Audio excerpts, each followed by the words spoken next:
Hello everyone, how are you doing today? My name is Jeremy. I'm here with my YouTube channel Tie-Dye Takes, and today we have another video in the Tie-Dye 101 series. The video today is about choosing your colors, your dye colors whenever you start dyeing. There's some primary colors and secondary colors that you can purchase whenever you start dyeing. If you want to start with the basics, there will be 4 primary colors, but then I have all these other colors I want to go over with you here today. So let's get started on primaries. If you order from Dharma, now this is not going to be the same at every place you order dyes from because they name their dyes differently. Like if you were to order from Custom Colors, I believe their primary red dye is MX something or whatever, so it doesn't even really like have a name really. It's just I guess a model number or something like that. But if you order from Dharma, these are going to be your primaries. Your first one's going to be lemon yellow. You might not be able to see these, of course, but there's a lot of dye on some of these. But lemon yellow, fuchsia red, turquoise, and black. And with these 4 dyes, you can mix any other dye color that you would want to mix. With these 3 and the black, you can make all different types of shades of colors too. Like you can make lighter or darker colors of each one. Of course, you can mix yellow and green to get, yellow and blue to get green. Red and yellow to make orange, red and blue to make purple, etc., etc. But if you are a beginner, you may not really want to mix colors because you don't want to hassle with it at first. So you just say, you know what, I'm just going to order a bunch of different colors. So in the Dharma catalog, there's going to be a ton of different dyes. Now they always have their fall and spring lines that they come out with, and all their new dyes or new colors that they'll come out with. But they always have a list of everything that will be there all the time. And these dyes that I'm going to tell you about are always on the list for Dharma. They will always be there whenever you want to get them, so you don't have to worry about that color going away. The first color I use for an orange is a deep orange. That's what I use in almost all my orange dyes, and it's the orange that's on this shirt right here. There's also a soft orange, and a soft orange is a little bit lighter, of course, than this. I do have some of that. I don't use it as often. I only use it every once in a while because it's something that I use for specific things, like if I want to make something that's specifically lighter in color than the deep orange, like a character or something maybe. For reds, you have your fuchsia here. That is your primary red, and I also use a red called Scarlet. Scarlet is a good red for me because I like the color of it, and when you're mixing it, it's not going to be like the other red that a lot of people use called Chinese red, where you're not going to get as much sediment with the Scarlet as you will with the Chinese red. The Chinese red, I've blended it before, and I still get the sediment with it. It's one of those dyes that I love, but I just won't order anymore because I just don't like working with it that much. There's also other reds you can pick up. You can look and see, like I've used fire red before. There's a couple other lighter shades of red that I used in the past too. As for pinks, fuchsia I think technically is a pink. To me, it's the red primary, but To me, it looks more pink than red. So when I'm thinking pink, I'm thinking either hot pink or dragon fruit. And these two are my go-to pinks. The hot pink is a lighter pink, and the dragon fruit is kind of close to fuchsia, but it's brighter. And I love both of these pink dyes. I use them with fuchsia on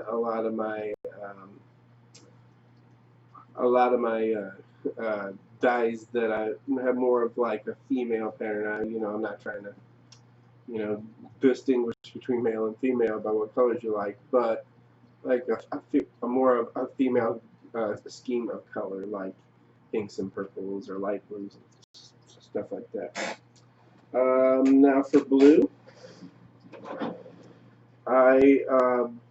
of course you have your turquoise, which is your primary blue. If you want a lighter blue, I always go with robin's egg blue, and that is my go-to for like a light blue. You can use baby blue, that's another one. I've tried Wedgwood before. I think that's just a little bit too dark for that kind of blue. But that's my go-to for light blue. So it has kind of a neon color to it at some point in time too. For a darker true blue, turquoise is not really a true blue, but for a true blue, I go with cerulean blue. Now, with the COVID-19 restrictions right now, Dharma is not getting a lot of the dyes that they used to get. They're having to mix their own formulas and do different types of mixes on dyes. So they don't have cerulean right now, but I'm pretty sure that whenever this all is done with, we will have cerulean back. But that's my go-to for like a true blue. And if I want like a really dark blue, and I'm talking about like dark almost to where you think it's black at first, when you look at it, it's blue. I go for cobalt blue, and that is like I said, my go-to for something that's really, really dark blue, almost black. Now, greens are not a primary, of course, it's a secondary color because you mix it when you mix blue and yellow. So I get some green colors. My go-to for light green is Lime Pop. Lime Pop is almost like a neonish green, especially on ice dyes. Ice dyes, it really pops, but also if you're doing a liquid dye and you place it next to another green, it makes both those greens look even better. For my normal green color, my true green color, I use bright green, and that's darker than, of course, the Lime Pop, and I wouldn't say it's like a true green, because a true green is the next one I'll tell you, but this is the green that is the go-to for like a lighter green. This on this shirt right here, this is a bright green, and for my true green, I go for Kelly green, and that is to me a true green color, almost like if you were to look at like a four-leaf clover or like a leprechaun suit. It's that color. And last but not least, for the rainbow, I'm just going to tell you rainbow colors today, because I will explain some other colors. I just didn't want to bring them all out on the table today. But for purples, for a light purple, I go for lavender. That's my go-to on light purple. I think it's perfect for like a lighter, like a pastel color scheme. Grape is my go-to for like a regular purple color, not too dark, not too bright, like right in the middle. I believe this is grape on this shirt right here. And then for my purple that I use the most, and I use it in ice dye and liquid dye, is blue violet. And blue violet, the reason why I use that is because it gives off a blue cast whenever you use it, and if you have any areas that your dye didn't normally saturate into and left a little white, that cast will cast into that white and make it blue. and you don't have as many mistakes as you would have. So that's my go-to for my purple. Now, like I said, you've got other colors that you can use, like earth tone colors for earth tones. I go for colors like Palomino gold, golden brown, Dutch chocolate. I go for a mist gray and a brushed steel for gray. And then for my greens, for my earth tones, I get olive drab, dark green, and then I use the bright green and the Kelly green, of course. For blacks, I use a mixture of Better Black and New Black. Those are two different black colors you can get from Dharma, and I mix them together because I think that's the best way to do it. They took away my favorite black color a long time ago, and that's what I use now. And like I said, there's going to be other colors that you can find at Dharma. They're spring and fall tones.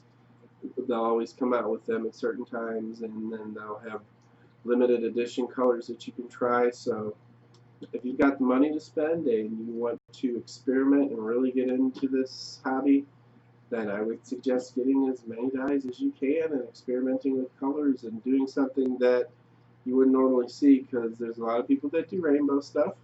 That looks really awesome. But then there's people that really set the bar high by trying different things that nobody wants to try, and that's how I got where I am. Alright everybody, if you like this video, give it a like. If you want to see some more videos from me in the future, subscribe. I will be back in the next couple days with another tie-dye 101 video. I believe we're going to be doing rinsing out of dyes. I'm going to show you how to rinse after you've dyed a piece, and we'll go through all the steps of that. Have a great day, and don't do anything I wouldn't do.